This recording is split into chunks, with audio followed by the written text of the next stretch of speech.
పశ్చిమ Godavari కొండేపాడులో food poison కలకలం రేపింది. బజ్జీలు తినటంతో 13 మందికి తీవ్ర అస్వస్థకు గురయ్యారు.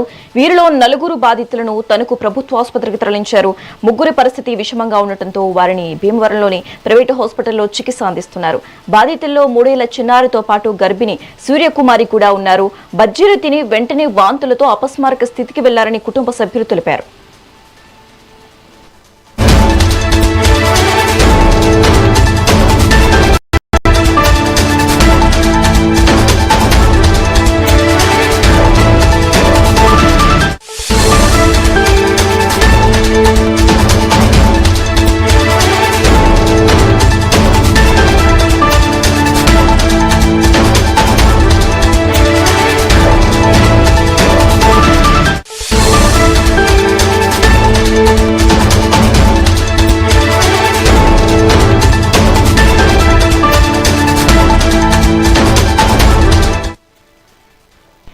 పశ్చిమ గోదావరి కొండేపాడులో ఫుడ్ పాయిజన్ కలకలం రేపింది. బజ్జీలు తినటంతో 13 మందికి తీవ్ర అస్వస్థకు గురయ్యారు.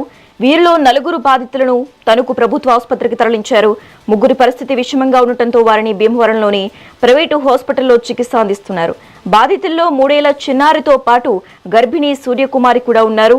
బజ్జీలు తిన్న వెంటనే వాంతులతో అపస్మారక స్థితికి వెళ్లారని కుటుంబ సభ్యులు తెలిపారు.